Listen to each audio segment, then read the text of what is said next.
What's up, everybody? Tony Jigsaw Cutillo here, Heat Ratio Sports Network, at Fox Sports The Gambler, PhillyInfluence.com, everywhere and anywhere nowadays, with a little episode of Jigsaw's Judgment for your afternoon drive home, and talking, yes, no other than the Philadelphia Eagles. Now, I had a lot to say last night, which I already did, but I still have a lot to say, and I'm going to have a lot to say again tonight. So I didn't want to go live because I know if I go live, we're going to get a bunch of comments, and I'm not going to be able to air off what's on my chest. So I want you guys to keep the comments for the page. I will answer them, every single one, like I always do. I will type them in the threads, and as well, tonight, 8:15 p.m. Heat Ratio episode 138, where we're talking about how we will fix the Philadelphia Eagles in our opinion, and we'll get everybody involved. Every comment, every caller, everything will be there. Yes, I did say caller because we do have a call in line as well.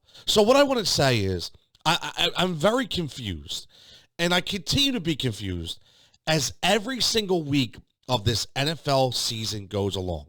And again, it has nothing to do with the pandemic, it has nothing to do with coronavirus. It has all to do with Carson Wentz. And let me set the record straight. I am not a Carson Wentz hater. I am not a Nick Foles truther. What I am is I'm highly critical of a $100 million quarterback who was told to me is the franchise, who was told to me is the leader of this team. Unfortunately, for everybody who wants to cheer and wants to rah-rah Carson Wentz and make every excuse in the book for Carson, here's what you need to realize. There's two people in football that get blamed for any team's inefficiencies, and that's their head coach and their starting quarterback. If the Kansas City Chiefs all of a sudden decided that they couldn't throw a ball anymore and they couldn't run an offense, who's going to get blamed? It's going to be Patrick Mahomes. Whether we say it or not, we're going to say, what's wrong with Patrick Mahomes? So again, stop using the word scapegoat. Stop using the word hater. It's ridiculous, and the narrative is so overdone.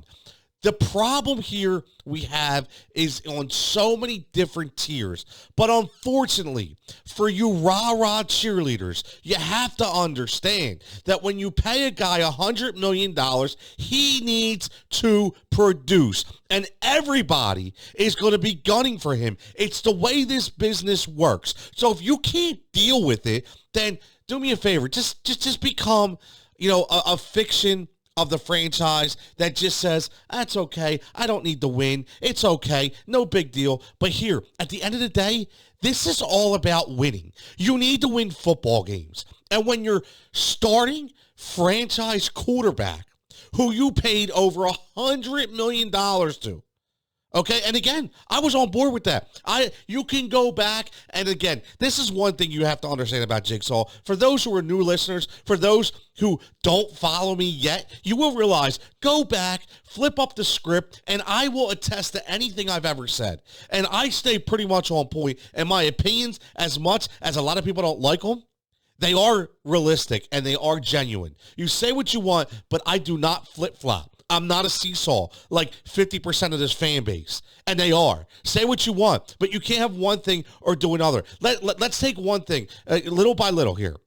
I'm going to go about 30 minutes and roll this video out because I want to see some comments that I get within this thread, because I know there's going to be a lot of people that are going to jump on me and say that I can't stand Carson Wentz, and that's not the case. I would nothing more than Carson Wentz to be able to break out of this shell, break out of this regression, flip a switch, and be the Carson Wentz that we thought he could be. Not that we knew he could be, that we thought he could be, because that's the key word. We actually don't know. Stop holding him to a stature of a Drew Brees and a Tom Brady. He's not there.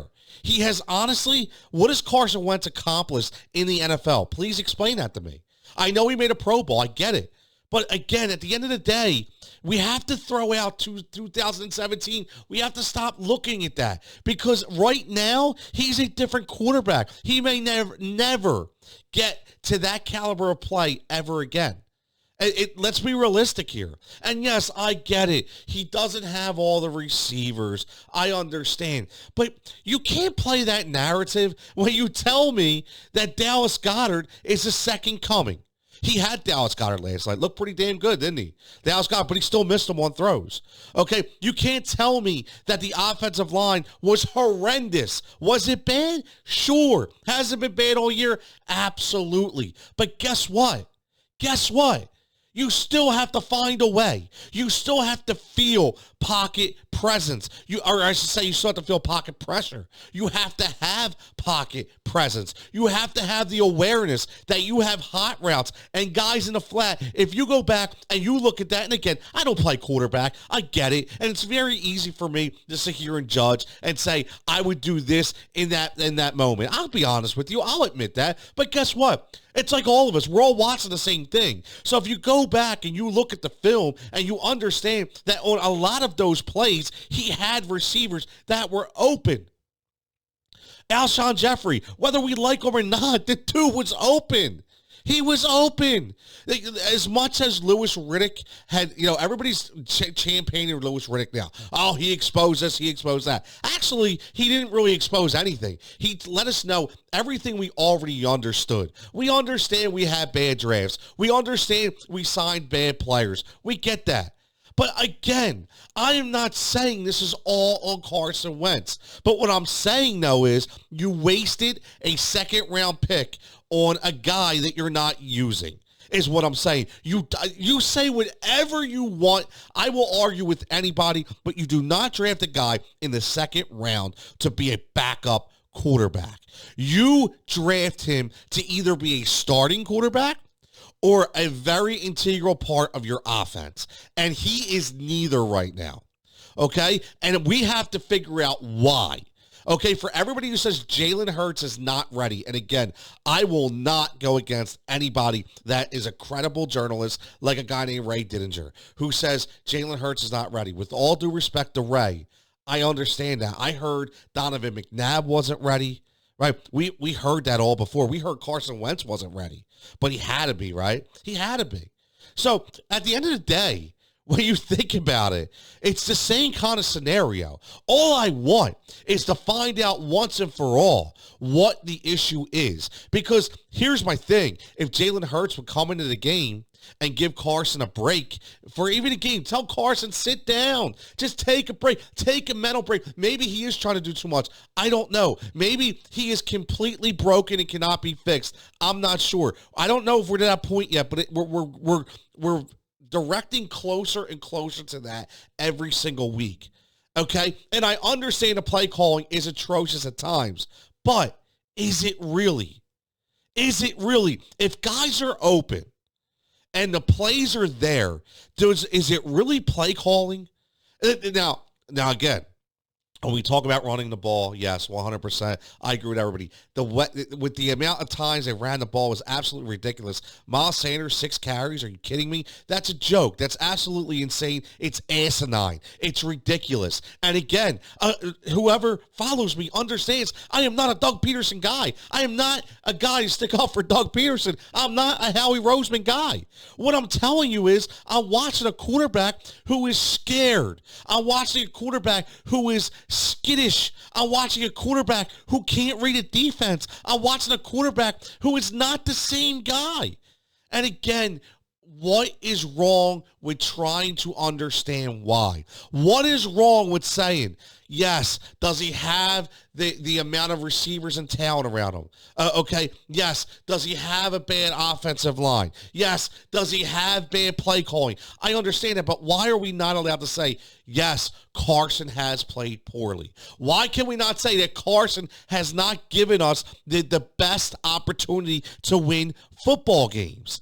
And again, I want to win at all costs. I don't care if we bring back Bobby friggin' Brister to play quarterback. I don't care if it's Coy Detmer doing a shake, rattle, roll on Chicago Soldier Field. As long as we win a football game, that's all I want to do.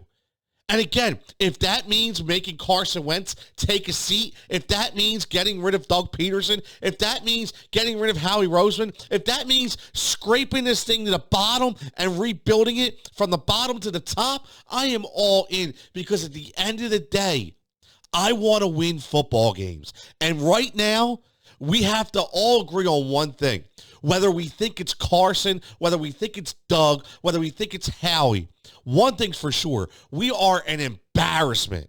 We are a complete embarrassment to the city of Philadelphia and to the National Football League right now. That product against the Seattle Seahawks that we rolled out there, especially in the first half last night, that was embarrassing. If I was Jeffrey Lurie, I would have left. I would have went down the field, and I would have told Doug, and I would have told Carson to both take a seat. Because I don't care which one it is. It was a joke, a complete joke. And let me say this, too. A couple things that Jigsaw notices, and, I kind of get into, a little itch up somebody's spine every now and then. But have you noticed that Carson Wentz doesn't spend much time with Doug Peterson? Last night on the sideline, how much time did you see Doug and Carson spend together? I don't know, but I seen Doug spending a lot of time with Jalen Hurts. I'm just saying, I see him spending a lot of time with Jalen Hurts. So, again, please understand, I get everything that you're saying, but you can't have it both ways. We cannot continue to protect Carson Wentz and act like that he is doing nothing wrong and that he is not one of the biggest problems on this team. It's not, listen, Doug Peterson is not the main problem. Carson Wentz is the main problem. This isn't an equal share. Carson Wentz is the main problem. Let me ask you this one question. If Carson Wentz was playing to his ability, would we be where we are right now? And the answer to that is an emphatic no, which means Carson Wentz is the problem. And I'm going to leave it at that. Okay, yes.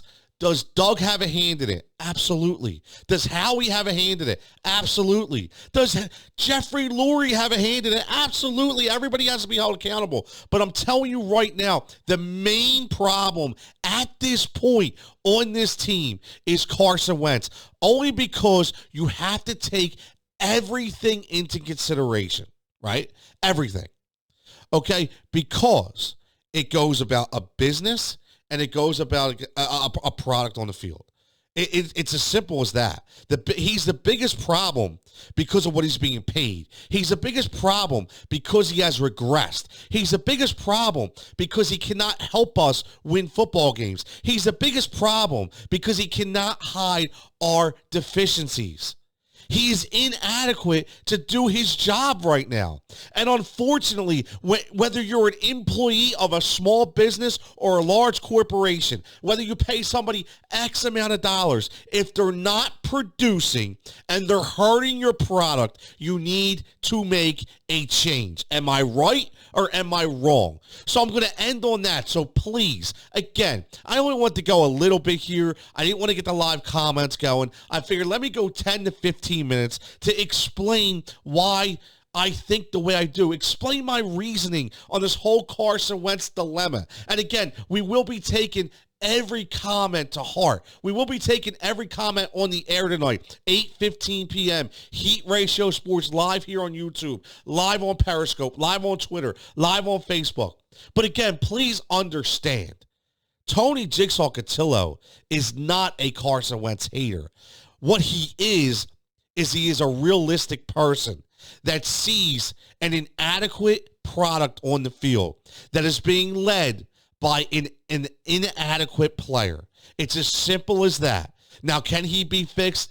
I don't know. Can something be done? I don't know. Will a better offensive line and a better receiving core fix this problem? I don't know. Because, again, look at some of the throws last night. I don't care if it was Terrell friggin' Owens out there. He wasn't catching some of those balls, right? Again, he is inadequate at his job. And if you are an employee, if you are a manager of any kind of business, and you are paying your employee a ton of money to produce, and they've gone 12 weeks without any kind of production, eventually it starts to hurt your bottom line. Eventually, it starts to bleed throughout your corporation, which in essence is the team and is the chemistry And eventually, you need to put somebody in there to turn things around and give it a spark. Does that mean you can never turn back to that employee? Does that mean that you have to fire them on the spot? No. That means sometimes you have to give them a reality check. Sometimes you have to stop being an enabler.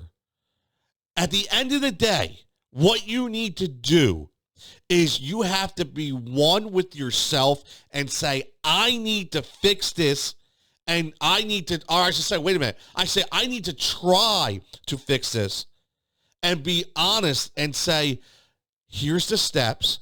I did my best, and at the end of the day, it wasn't good enough. Right now, we are not giving ourselves that opportunity. Simple as that. Tony Jigsaw Cutillo at Heat Ratio Sports. Give us a follow on Twitter.